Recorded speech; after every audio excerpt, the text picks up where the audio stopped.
Welcome to Talking Buffalo, featuring conversations with guests from around the world of sports, media, pop culture, and all things Buffalo. With your host, Patrick Moran.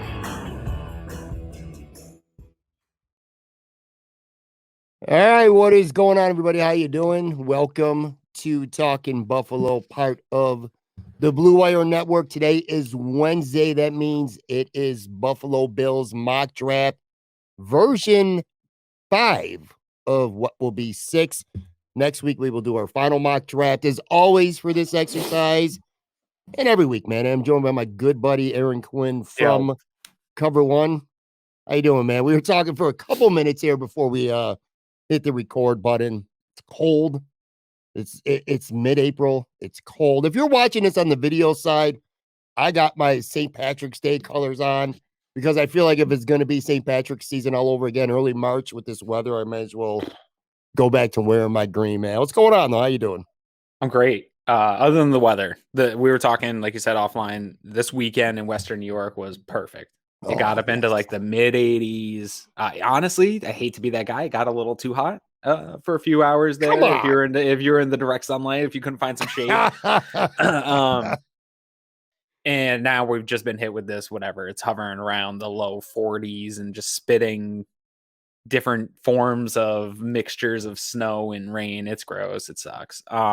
Feels like late October. I tweeted out earlier, Pat, that it feels like late October, trending towards Halloween morning, but there's no Bills football to look forward to. Like usually when the weather starts to kick over and sucks, at least you have like, hey, well, the Bills are good and this could be fun, but you don't even have that right now. So we have the draft I'm contractually obligated to continue to do mocks with you. So we have that to look forward to. It was great. Saturday was absolutely gorgeous, man. I was on a patio bar. I made my polo shirt and khaki shorts debut. Ooh. Also, Sunday was nice too. How are your legs looking? Not too bad, man. Not too bad, yeah. Not too bad. I kind of got some of that natural, darker olive. You are. I got to work for mine. Anyway, there was a hot dog roll shortage. I told you this. Sunday, I wanted to have a couple hot dogs on the grill, man.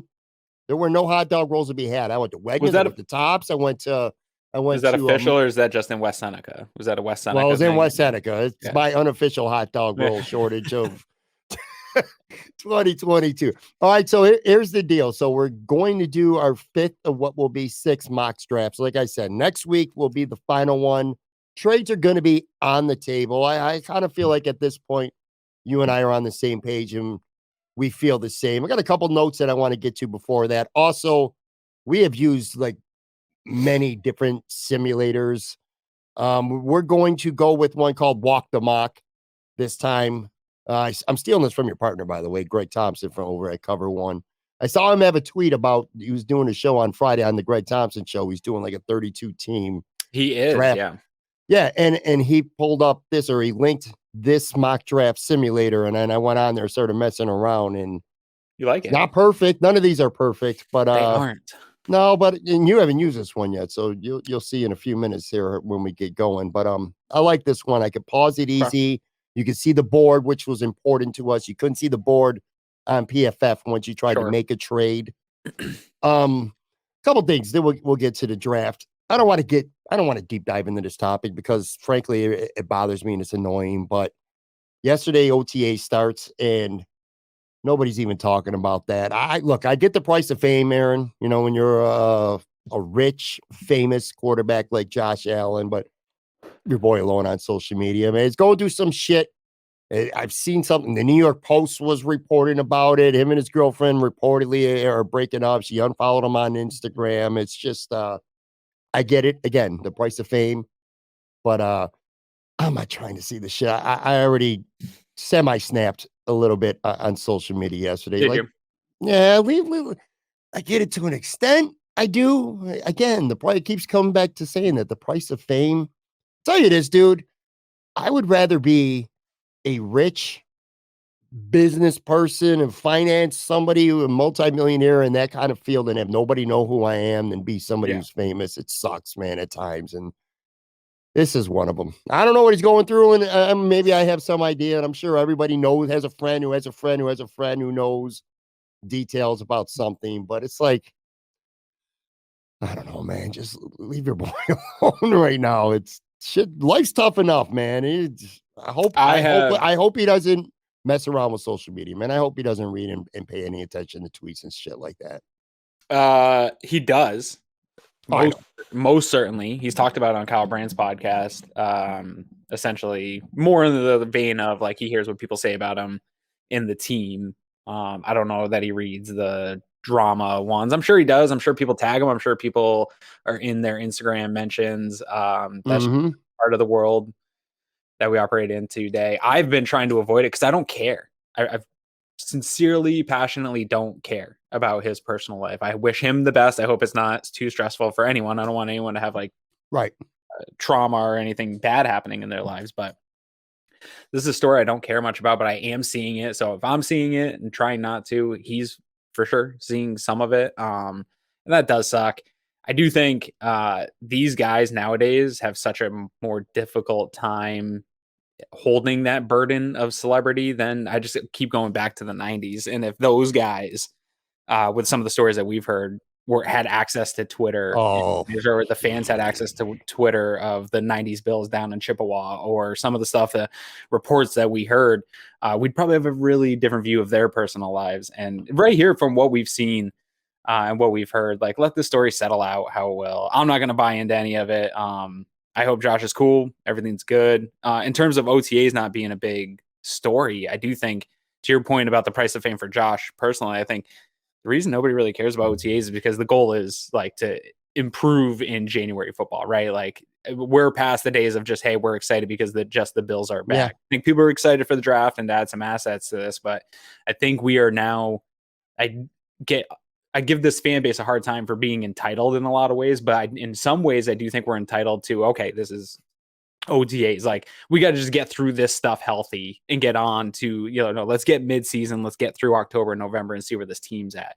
I don't think anyone's getting excited for just that early part now. That's sort of the drought mentality that's gone away a little bit. I agree.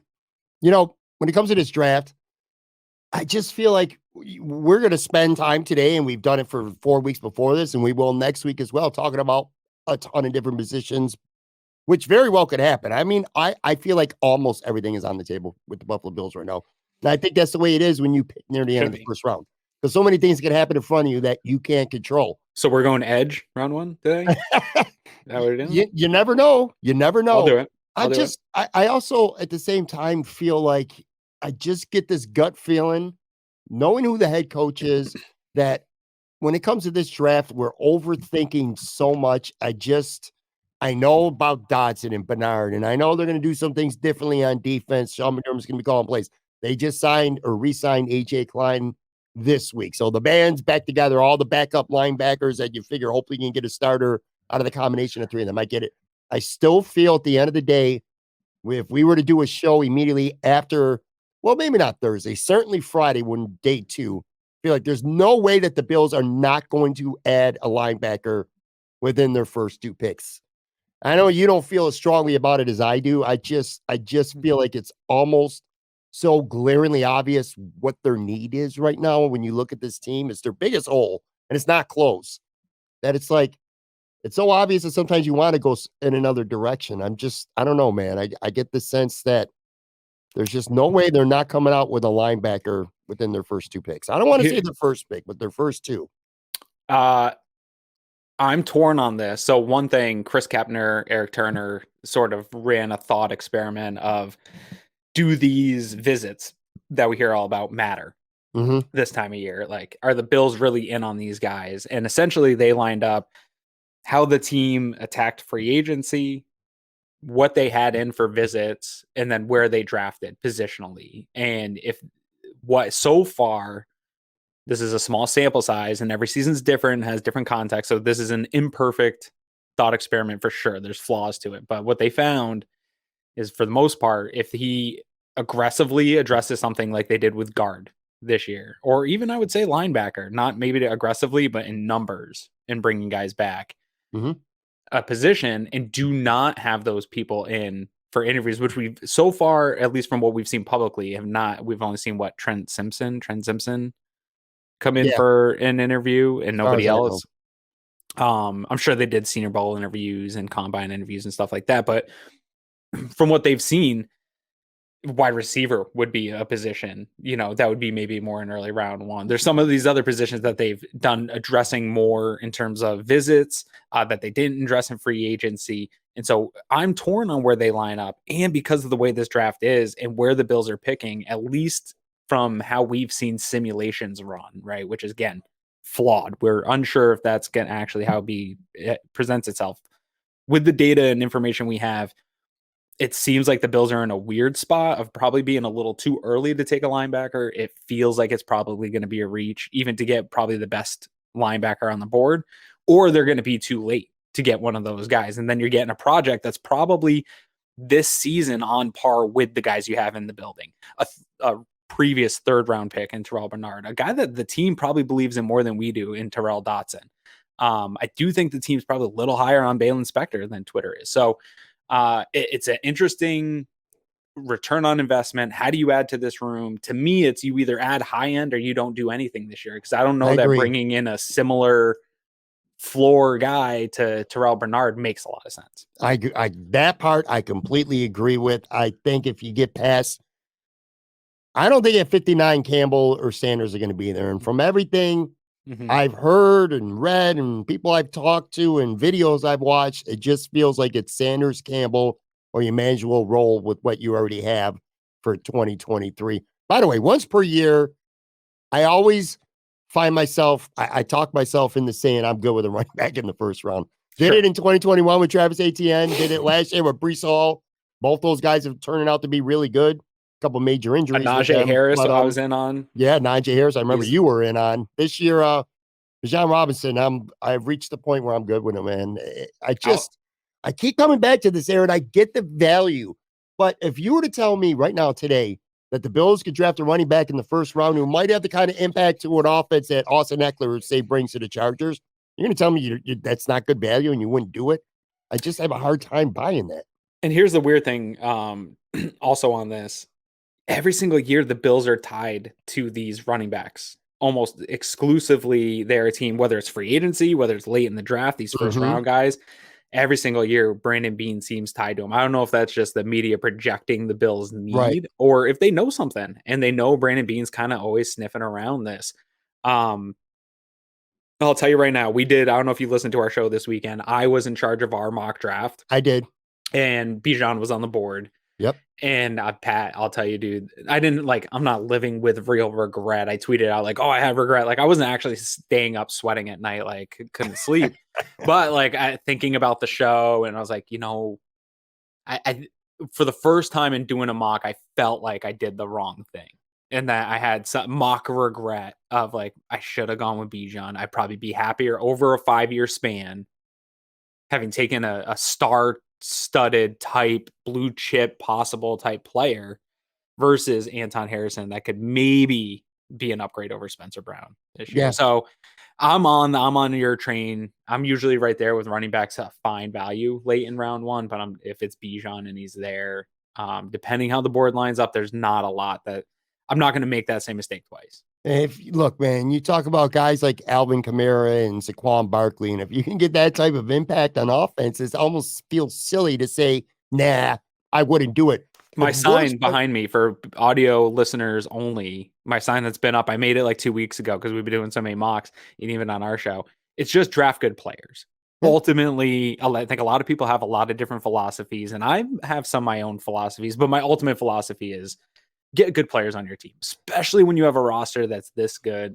The best problem to have is, oh man, we have too much talent at running back. We're going to have to let one of these guys go. Shoot. What a bummer. Agreed.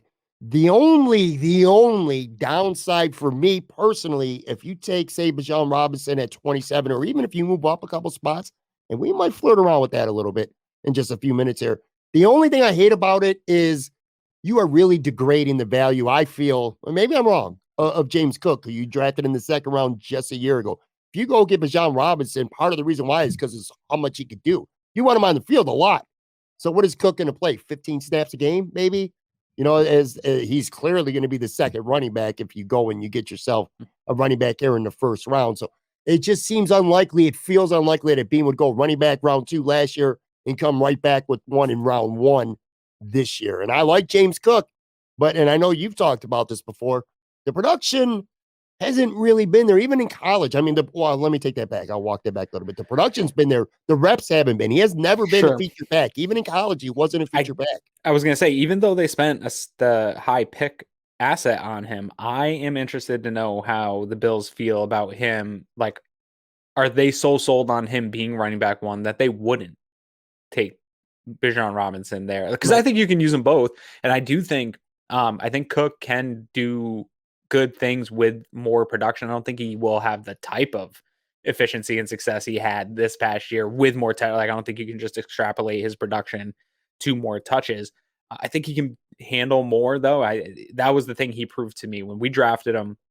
I wasn't all in on using that asset that high because I thought he was more gadgety type player who wouldn't be able to handle a number of touches and couldn't run in between the tackles and would try to do the CJ Spiller kick it out. Because we saw a lot of that in college, utilizing his speed and athleticism. But I think he got even in preseason showed me has the patience, has the vision, has some stuff where he can set up blockers and do some things. So I think he can take more on, but I don't know that he's to the point, or the Bills are convinced to the point where they would pass on a high end. I'm not going to use the word generational, but I think Bijan Robinson, I think, is better than Najee Harris as a prospect. I think he's better than Travis Etienne. All these guys that we're talking about over the past couple of years that we would have been in on, I think he's on the higher side. I think he's probably closer to Saquon type, but the position's just so devalued league wide. I personally think this conversation is probably a moot point. Yeah. Because he's going to be gone in the top 20. Yeah. And so I don't think he'll be within reach for the Bills, but it's interesting in terms of football philosophy, how people view this position, because every indication tells you this guy's going to be a good, productive NFL player that is going to make an impact on whatever team he goes to. Yet people are hemming and hawing over taking that really with a second grade value at a 27th pick. I couldn't agree more. I also think it's going to be a moot point. I do think he'll be gone somewhere as early as 10, as late as 20. And I'll tell you, if it gets to be pick 19, 20, and he's on the board, I'm going to start getting itchy, wanting Brandon Beane to call up. Let's do something. Yeah, go ahead. I was going to say, I got 4 quick questions here. We're not going to go over these now. These are just things to keep in mind as we get into this mock that I wrote down. Okay. How truthful was Beane about Spencer Brown? Because he's talked about him twice now during the offseason. How much of an upgrade is the 4th or 5th wide receiver off the board at pick 27, assuming no trade up? How much of an upgrade is that guy going to be over Shakir, Hardy, and Sherfield to take in round 1 potentially? How much will Beane draft with his eye on the future? Because the defensive line rotation for this year seems all but set. Now, if they take a defensive tackle very early, things could happen. But it feels like a defensive line or even an offensive line minus maybe a right tackle to challenge Spencer Brown right away feels like it's more about the next 3 or 4 years after this year. And also, another question, do the Bills have the balls to take maybe a safety like Branch or a tight end like Meyer or Kincaid if, one falls at 27? So those are just questions to keep in mind. And one other thing of note, too, the Bills have 6 picks. I'm looking at this roster. I don't think there's more than 4 or 5 real roster openings, minus injury on this team. So people are clamoring for them to keep trading down and racking up picks to get 8, 9, 10 picks. 8, 9, 10 guys ain't making this roster this year. So go ahead. I want to agree with you all the way. I will say I'll pump the brakes on myself because last year I was saying the same exact thing, and then you have Christian Benford starting as a late round pick. You know what I mean? Like he's 6th round starter. Yeah. You don't know. True. All right. Fair enough. So we're going to pull it up here. Let me get up here. So this is even going to be a new look. UI. It's going to be a new look for you. I wish you could kind of shrink the bottom a little bit. And again, I say this every week. If you're listening on the audio side, that's cool. You got on your earphones or whatever, you're at work. If you get a chance, though, for these mock drafts with Aaron and I would say video is probably your best option. So you got a chance, pause the audio, maybe go to the video and pick it up from there. But anyway, so the trades will be available, and you'll see as we get to this. We're going to keep our same philosophy. We're not even going to start fishing around to pick 19 or 20, just to even see what's out there. But you start the draft, and I'm just going to keep clicking this no trade. And you can see the picks on the bottom right hand. You see that? It would be nicer if they gave you more of a view. Like you could minimize the ticker here. Yeah. Absolutely, I Ticker agree. doesn't need to be this big. But anyway, yeah. So Anyways. we're gonna fly through the first 18, then we'll go back and look. Nobody, again, we've already talked about Jackson Smith-Njigba goes 14 overall to Aaron was it Rodgers New and the Green Bay England? Packers. To New finally get a England. No, weapon. he goes to New England. So Oh, was it? yeah, Quinn Johnson goes to the Packers at pick 15. That's a receiver we've talked about. The graphics are all messed up. Are you seeing that too? Like, on the left side, it'll say on the clock. Like, see if Oh. Detroit's on the clock, and then the pick before will be pick 17. Joey Porter went to got Pittsburgh. it now. I see it now. That was confusing me for a sec. Right. So 18. All right. So I do want to point out Cam Smith, corner goes 18. All right. So here's where the fun will start. Tampa's on the clock at 20, Seattle at 19, Seattle at 20. Let's take a quick look, if you want, at the big board that's available right now. And you do have Bijan Robinson out there. No. You have Paris Johnson, the offensive tackle from Ohio State, Broderick Jones. We haven't talked much about Broderick Jones because another we drafted him. Did we draft him? Greg's 2 weeks ago, but it was like one of those weird things where he just fell to us. Okay, so in this mock, he's falling a little bit anyway because I've seen him go top 12 in a lot. So Broderick Jones is there at 19. Yeah. Nolan Smith is still there. Elijah Cansey, if you want to go defensive line. Jordan Addison, a guy we talked a lot about, he's there as well. And Brian Branch, a guy who Joe Biscaglia, by the way, from the Athletic, has been really, really high on. He's they got him listed as a corner, although he's really a safety. But anyway, from Alabama, he's there. Nope. No interest in trading up quite yet. If you want to know, and here's the cool thing for about me, it's like 2 to 3 picks, man. I'm either getting up ahead of the Giants, Cowboys. There's not like. Let me show you why I like this mock simulator more than the other. So I'm going to hit just for shits and giggles here. Tampa's on the clock at 19. View trade options. Yeah. You see it says pick 119, value 875. Right, so now if you wanted to match up, and this goes by the official NFL draft trade value chart. Mm-hmm. So if you wanted pick 19, just hypothetically, if you wanted it, you would probably have to give up as you can see, your first and your third is not going to get it done. So you're talking about your first, your third, maybe even a fourth next year. As you can see, point-wise, it would take that. So you're talking a first and a third this year and also a fourth next year to move up from 27 to 19. So is there any player on this board that you're willing to give up that third rounder this year and a fourth round next year to move up right now in draft? No. Okay.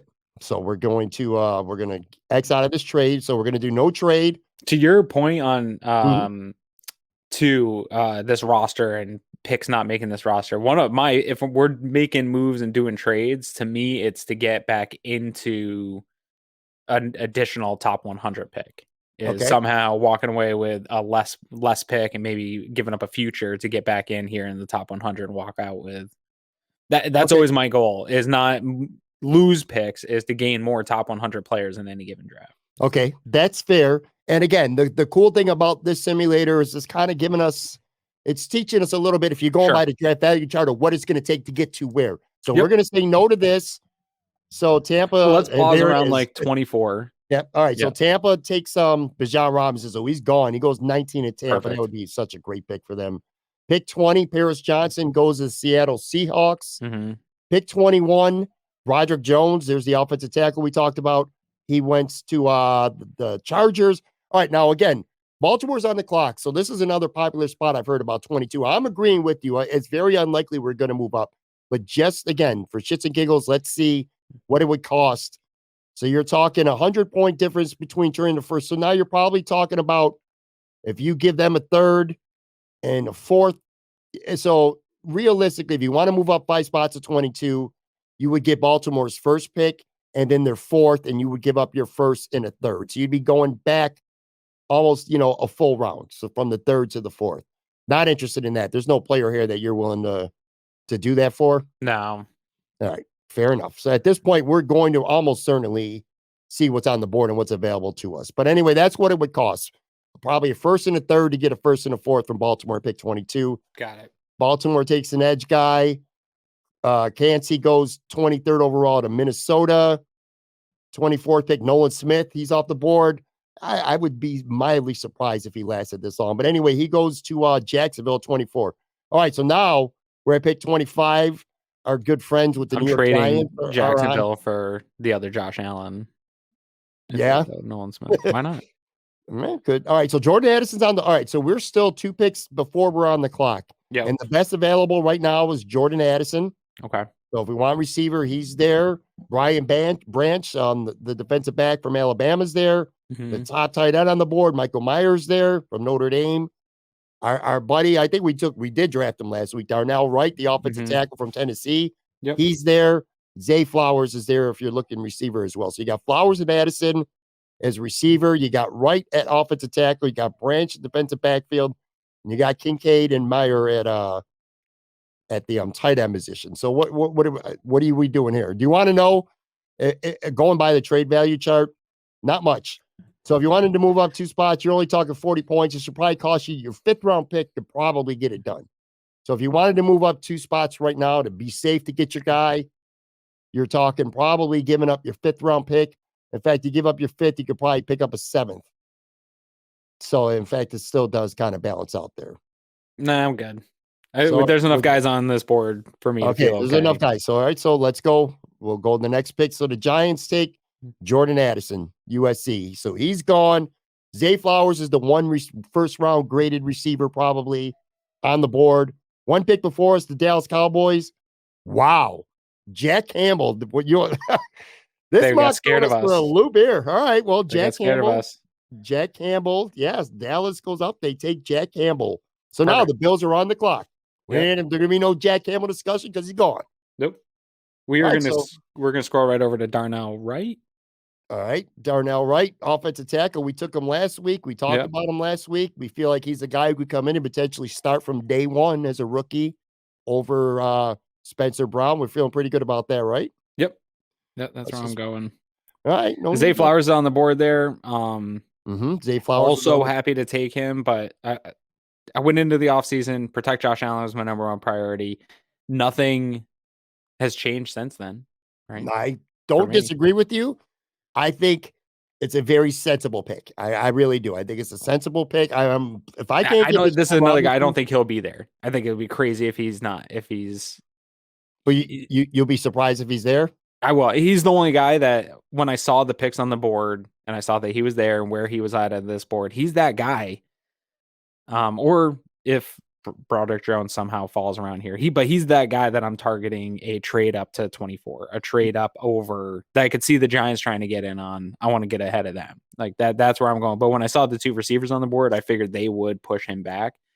So there is a scenario it happens, but he's my guy for this draft. I'm not pounding the table for him or anything, but if he's there, I'm happy to run the card out. Let's just play for fun, purely for fun, hypothetical. Let's pretend Darnell Wright was gone. And that was the pick of the litter that you had left. But you can't take Wright. You have Branch, you have Meyer, you have Flowers, you have Kincaid. If you want to go Darnell Washington, if you wanted an edge, Will McDonald is there. Mozzie Smith is there. Anton Harrison from Oklahoma is there. If Wright is gone, because I think there's a good chance he could be gone. So just for fun, if we were going to have to pick a secondary guy, who would you probably have taken in the spot? So right now I've sort of honed in on bunches of guys at picks. So for my first round, sort of bunch of guys, it's Darnell Wright at the top. Zay Flowers is right there, number 2. So he would probably be my pick here. Anton Harrison and Bijan Robinson are sort of a tie at that number 3. Mozzie Smith is right there. Jack Campbell is a consideration here. Osiris Torrance, even though I think they've done enough at guard that I'm comfortable with. Right. I still find value in this player there. So these are guys. Josh Downs is a player that I'm kind of sort of targeting in this range as well.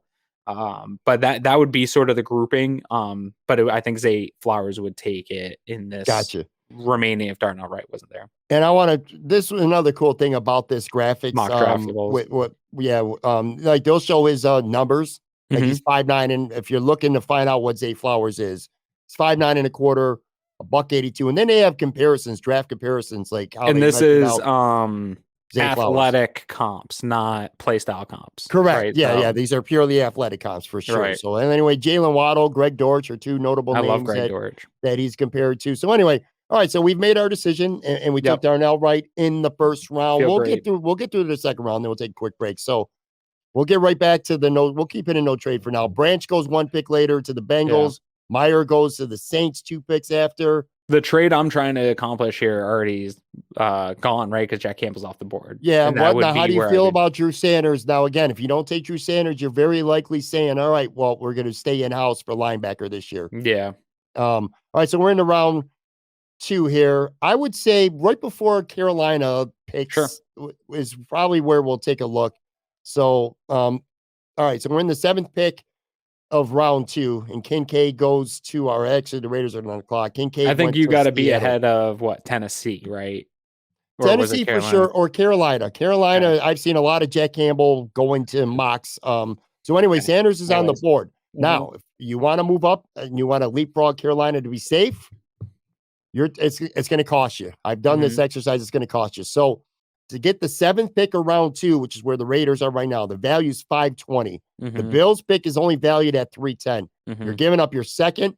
Now, again, I've talked about this. They're going to get a comp pick next year in the 3rd round for Tremaine Edmonds. That's not going to change at this point. So that's not on here. So I'm comfortable giving up a 3rd round pick next year because you're still going to have a 3rd round pick next year. I'm not comfortable giving up a 3rd this year. So if you give up the 190, which is pick round 3 next year, we're still down about 20 points.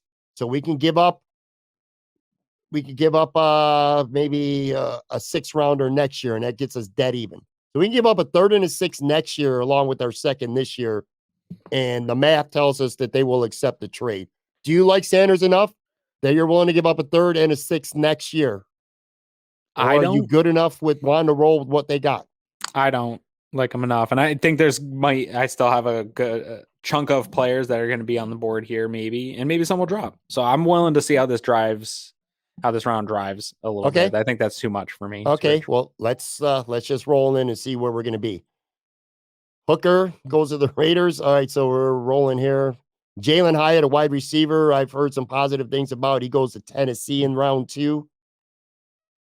Henley, Anton Harrison goes to Atlanta. So we're still good. We're still where we're Foskey, I like. Foskey goes to Green Bay, the edge from Notre Dame. We're still a good 12 picks away with the Bills here. Darnell Washington off the board. I love him. Goes to the Patriots. Of course, he goes to the Patriots. Osiris Torrance, you were just talking about him. He goes to Washington. There it is. There's your guy. Drew Sanders goes with the 17th pick of round 2 to the Detroit Lions. So at this point, we are 100% going to see what we got here. Trenton Simpson off the board. Yep. I don't think he was a fit for the Bills, even though he's a good football player, just not a good fit. All right, so the Bills are about to be on the clock right now. All right, so the Buffalo Bills are on the clock. Perfect. Your receiver, Josh Downs, is there. Again, we want offensive tackle first round, so you got Josh Downs there. Yes. Tight end Sam Laporta, if you want to look at defensive line. Keanu Benton is there. I think we've taken him like 2 or 3 times. Gervin Dexter is there. Gervin Dexter's there. I think Joe Biscaglia took him in round 2 of his mock. So you got 2 good defensive tackles there. You got your slot receiver in Josh Downs.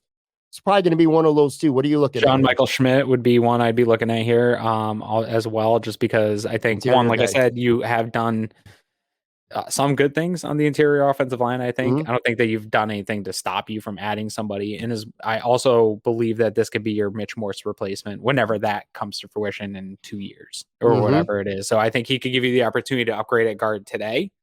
Maybe just be that a better swing guy while he is able to play all 3 positions on the interior offensive line as that backup. And then if something happens to Mitch Morse or you need a replacement in a couple years, you have it on your team. So that would be much more of an investment in the future, still staying in the line of protect Josh Allen. It's probably too much of an investment in the offensive line early. So for that reason, I probably won't do it now, but he's rarely, I find, on the board here for the Bills for this pick. So he would definitely be a guy I'm considering. I think he checks all the boxes for Buffalo as well. Keanu Benton is a dude I consistently target here, but it's going to be hard for me to pass on Josh Downs. All right, so we're going to take you like Josh Downs. That's going to be the pick. We're going to go Josh Downs. So Twitter won't yell at me about taking a wide receiver that we finally got one. I don't take him often in my drafts. Short guy, 5'9", 1/8, $100.70, a 4.48 40. That's this class. Go to his comps. Yeah, this class is small. Bit of an undersized class. That doesn't mean that they can't get anything done. We keep hearing about this idea that one, you need to draft a wide receiver in the top of the first round, or you need to take one with a first round pick. You got to get another alpha wide receiver. This offense so far, with Brian Dable, not Ken Dorsey, functioned its best when Cole Beasley was your number 2 wide receiver. So I think that you can get a slot wide receiver to give you the type of production you're looking for. So, all right, well, we're good with that. So let's say Josh Downs, wide receiver from North Carolina. We're going to take a quick break. Going to come back, and then we're going to fly through the rest of this draft, folks. Be right back.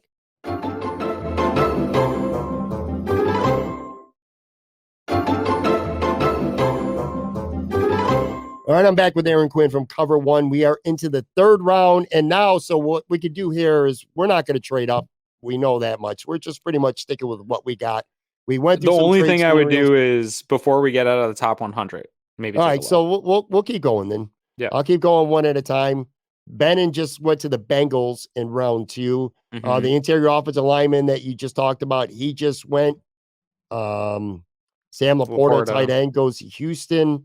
So we're into the early 3rd round right now. So DJ Turner. Derek Hall is a good value there.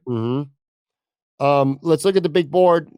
Who's the defensive lineman? Gervin Dexter, an interior defensive lineman, is on the board right now. Like I said, he's from Florida. It's a guy that Joe B's been pretty high on. We're not going to look at wide receiver here. So Bergeron, our guy, was. Here's the thing about these boards and mock season. Bergeron's still there. Dude, a month ago, Bergeron was like borderline late 1st round, or like a value in the 2nd round. Now I'm seeing him everywhere here. Kind of crazy. It is. Mozzie Smith was here a month ago, and now he's like 1st round, end of 1st round. So there's nobody you're looking at. I'm just looking at real quick here. As you can see it on the video side, I'm flying through the best available. There's nobody here that you're targeting as with the trade up guy this time. Let's see what happens. All right. So we'll, there goes. We just talked about Bergeron. He goes in the 3rd round to the Raiders. Man, that would be I would project that would be a good pick for them that way. Jordan Battle, safety, goes to Alabama to the Saints. Joe Tippmann to Tennessee. It could have been a potential Mitch Morse someday replacement. All right here. Well, Tank Dell goes to the Houston Texans. Or no, I'm sorry, he goes to the Atlanta Falcons. Yeah, man. It's looking more and more like we're just going to hold tight here. We still got 10 more picks. There's not really. There's the Dexter kid. He goes to the Detroit Lions. Detroit Lions are stealing guys that I was interested in. All right, so they have a good team too. Yeah. So all right. So I at this point I'm pretty confident that let's just stay where we're at. We're gonna stay where we're at. Skip to the pick. Luke Shoemaker goes 1 pick earlier to the Dallas Cowboys. Tight end is something we've consistently looked at in round 3. We've went offense with the first 2 picks. That certainly is not going to stop us from going offense in round 3 if it's there. Let's take a look at the tight ends. Zach Kuntz is there. That's a guy that your boy Eric over at Cover One's been pretty high on. I've seen some film stuff with him on the Cover One channel. And if we don't take him now, we're not going to get him, right? Like I wouldn't expect so. He's at 116. So now math says we wouldn't get him. I mean, you never know. But if you want to take a quick look at the defensive line, Zach Harrison, Carl Brooks, Zach Pickens, those are your top defensive linemen. Jaquelin Roy would be a guy I'd be targeting a little bit LSU around here. What about edge guys? If you want to look at edge, Isaiah McGuire is a guy that I target around here, but again, he's kind of, that was maybe before Shaq Lawson re-signing. He's kind of like more of that mold to me than he is what the Bills are looking for. Another target that I have around here is Chris Smith, safety, Georgia. Again, was kind of up in that 2nd round like a month or 2 ago. Now he's seeming to be down in this range. Jonathan Mingo, wide receiver, but we just went wide receiver, but he's a guy. Rashawn Johnson, running back out of Texas, is a guy I look at around here in the 3rd round. So I think for this scenario, let's go with the tight end, because I'd like to walk out with one of those guys. Shoemaker's off the board earlier than I expected, and so we got let's go ahead and get our guy and walk out of there, because he's not going to be there if we don't get back up into this. We're going to take Zach Kuntz, and again, look, I would not be surprised. The Bills could take 2 defensive linemen early in this draft. The Bills could also just say we're not going to draft anyone on the defensive line, and we're going to make it our top priority next offseason if they need to. You know, so there's no guarantees of anything. All right, so we're going to skip. We're not going to be. There's definitely no one I don't see us trading up for. So No. I got it skipping to our next pick here in the 4th round. So we're going to start flying through this. Like I said, I don't want to be here forever. All right. So the Bills are about to come up in the 4th round. Now, we have 3 more picks right now, including this one. So we're on the clock right now. Then we got to pick early in the 5th round. So we'll be picking again, like at about 7 spots. And Right. then we're This is going where to I finish hate off with the 6. I hate this double dip here. So, all right. So we've won offense, all 3 picks so far. We've won tackle, wide receiver, tight end. Right. We might go offense again. Let's just take a quick look at the linebacking position. There's just nobody there that at this point, and I agree with what you said at the beginning of the show. You're not getting one of the top guys. It just doesn't make sense right now to take a developmental guy when you got what you have, not this year anyway. So no. Check out safety. Do we just look at safety? Brandon Joseph from Notre Dame's at the top here. Daniel Scott, Ronnie Hickman from Ohio State. Brandon Hill, he's a guy we've taken late in the 6th round from Pitt. Now let's take a look at interior offensive line. There's some guys I've targeted right around here. We have that. I don't know if he's on the board. I'll take a look because they got him listed as a tackle. So let me take a quick look. I want to see if what's his name is the kid from USC who's injured. And he's gone. I was gonna say he's probably gone here. Yeah, we have targeted him a few times. Now, see, this is where these mock simulators are very different because this kid has been on every mock draft so far except for this board. Can you do all real quick and just take a look at everybody? Just the best available. Let's just look in real quick.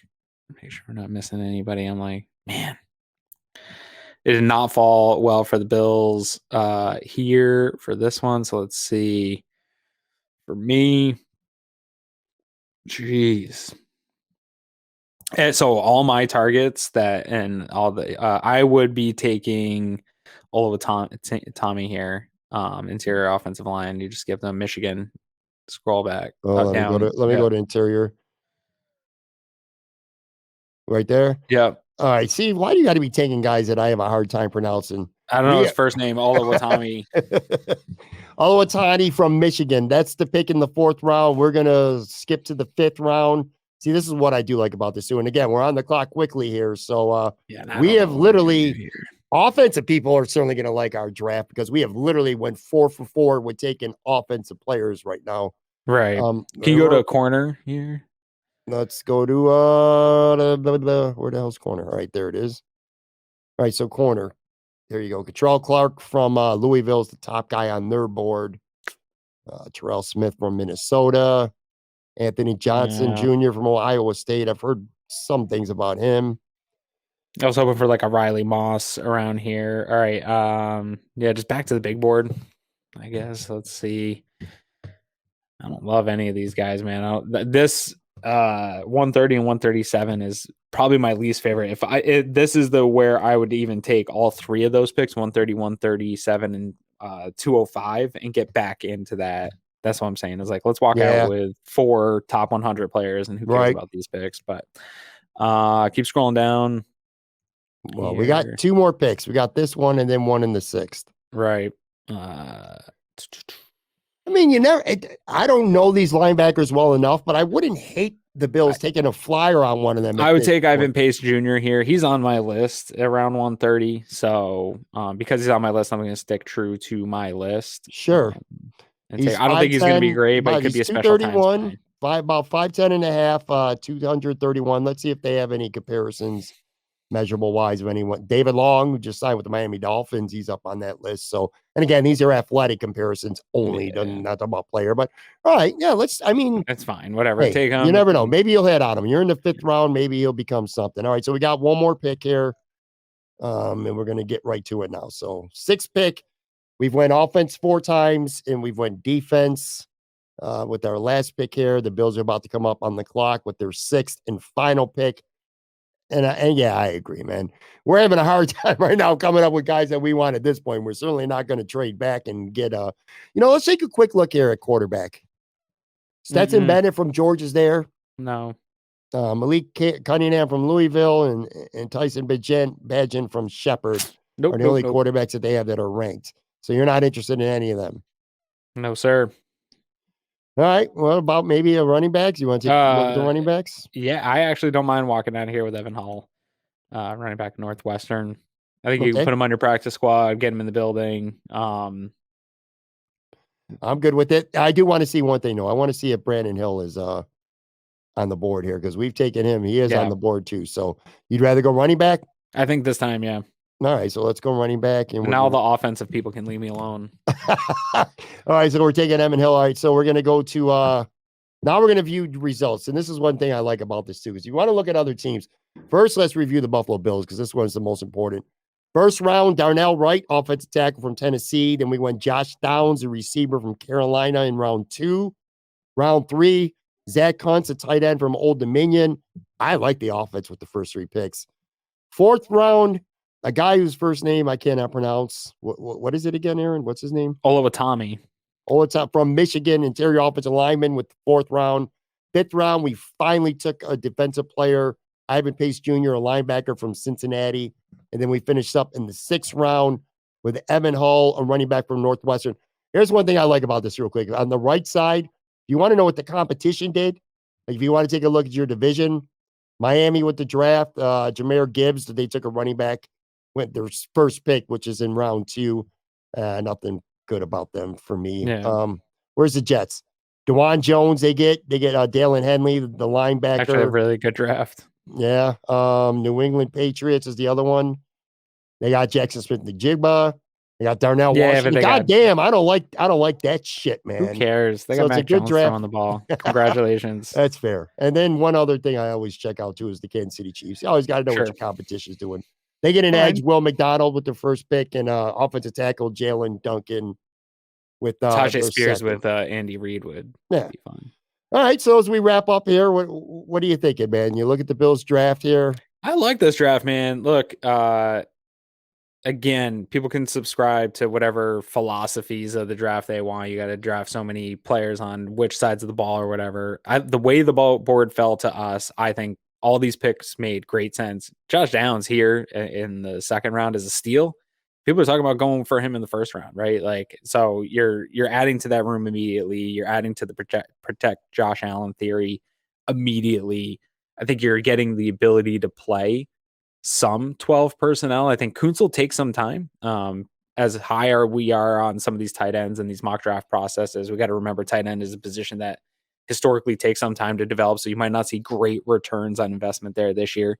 But I think the idea is you're trying to match up Dawson Knox with another highly athletic tight end, can stretch the seams, do some things, both in the run game and in play action. So I think that adds that.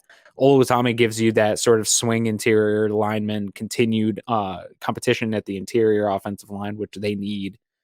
Pace Jr. is just a flyer on a special teams guy, which is fine where you're at. Maybe he turns into something at linebacker. And Evan Hull can never keep funneling that room enough with balanced running backs. So I feel good about this, and I don't care that we overinvested on the offensive side of the ball. It happens. Some years you overinvest on defense. I think overall in the aggregate, it works out in the wash. When you look at the Bills roster post-draft right now, so let's just say this is the draft, and now it's the Monday after, and you're going through their personnel, and you're like, these are the biggest winners and the biggest losers. I would say the biggest losers for this draft, Spencer Brown for sure. Yes. Maybe Deontay Hardy or Khalil Shakir, because you probably got your slot guy now. Sure. So he's going to take snaps right away. Quentin Morris, you probably can consider him a draft loser because you took a tight end in the first 3 rounds in Kuntz. Then you flip it on the other side. Maybe is a loser here from the interior offensive line. Yeah, for sure. And then you look at the biggest draft winners that are on this roster. I would say James Cook, because you really haven't done nothing at running back except a developmental project for down the road. Yeah. So I would say James Cook's a big winner. I would say this veteran core of inside linebackers, this hodgepodge with Dodson and Klein and Bernard and even Spector. We got to throw his name in there. Ed Oliver, big winner. Ed Oliver, a big one. Ed Oliver is going to start no matter what. I would say Tim Settle is definitely a big winner because I think if you go and you get a 3-tech defensive tackle in the first 2 or 3 rounds, he's probably going to take a lot of snaps away potentially from Tim Settle. So I would say he'd be a big winner. And then I guess the secondary, I don't see spots in the secondary. The edge guys, those end of the roster edge guys, if you don't address the edge position. I know people don't want to hear about using investment there. We did a Spaces last week, and David Tillon of Air Raid made a good point of, we don't know when Vaughn's going to return. They don't have that other real twitchy, bendy. They have a bunch of edge setting, good, can set the edge, good against the run type guys, can clean up sack guys. Outside of Vaughn, they don't have that type of player. And Vaughn still isn't necessarily a real long-term answer. So I don't know that he was advocating for it in round 1, but he can see it definitely within those first couple rounds. If they do draft something like that, that's like Boogie Basham. Where does he go? Right. Like, so I think not addressing that in this draft is also a win for Shaq Lawson on his return year here. A Boogie Basham. Maybe it's AJ Epinesa, who I think has more upside than a lot of Bills fans think. But one of those guys is also a winner. Last thing, and I'm going to let you go here. I want to circle back to Branch because, again, I've heard Joe Biscaglia talking about him on a couple different shows, and he wrote about him in The Athletic. And let's just say things fall your way. I think we probably would have taken Campbell. Well, no, we would have taken Darnell Wright. But if Wright was gone and Campbell was there, I think we probably would have ended up settling on Campbell. At least that's the way I would have been leaning. Anyway, Branch, let's just say certain players aren't there, and you end up taking Branch. Would you be good? Now, I know you're signed. Well, go back to your sign. Draft good players. That's the biggest thing, of course. Hyde and Poyer are not long for this team, but there's no guarantee this is their last year for sure. And you also signed Taylor Rapp for this year to have a specific role. I mean, you draft a guy all the way in the first round and he's not going to play a lot. How does that play? Because I feel like even as good as Branch might become, you draft him in the first round. Where are the reps for him as a rookie? Not a lot, right? I don't see it. I don't see it. I guess so much of it depends on the health of Damar Hamlin going forward for me, because I think assuming he comes back to the level of player that he was at some point like that, I think Taylor Rapp and Damar Hamlin can be your future at the position. Maybe you continue bringing that third safety guy that people are saying they can use and utilize. But man, an early pick seems off to me. I think Taylor Rapp has addressed that position for you this year. If you need one of those guys gets hurt, and if Damar Hamlin comes back and is the player that we anticipate him being again, then I think you have good depth at the safety position, especially if the Christian Benford project's real this summer. I'm projecting that to go relatively well with McDermott's track record of developing defensive backs. I think that lines up should be a good one. So that type of investment seems a little loose to me. I would rather invest in Bijan Robinson than I would in you know what I mean? If we're talking about positional value using those picks, I think Bijan Robinson makes more sense than a safety does at that part. We have one more final Bills mock draft next week, and we're definitely going to do the same way where trades are a possibility. But as you've learned, Aaron and I are not going to make a trade just because we can. It's got to make sense to us. And I don't know. I think my biggest takeaway that I've learned that I feel comfortable right now is if the Bills want to be sure that they get Darnell Wright at 27, or I don't want to say 27. If they want Darnell Wright with their first round pick, or if they really like Jordan Addison, or if they really, really want Bijan Robinson and he happens to be there, 20 to 22 to me seems to be the realistic how far you can move up and not have to give up the farm range. And that's kind of one of the things we've learned by this exercise. You go up any higher than that, you're giving up a lot more than probably they are willing. So, I don't know, man. We'll see how it plays out. But anyway, that's going to do it for this episode. Make sure Imperial Live this Thursday night, I'm going to have Jay Skirsky from the Buffalo News with me. We'll talk some Bills, some draft, some wings, I'm sure, as well. And again, next week, our final mock draft with this man right here. Follow him on Twitter at Aaron Quinn 716. Check out Cover One, man. Just a whole plethora of really good shows to check out, man. This is their time of year to really shine as well. So thanks, brother, man. I always appreciate you. Thank you, man. All right, guys. I'll see you. Imperial Live Thursday night. Jay Skirsky. Talk to you then.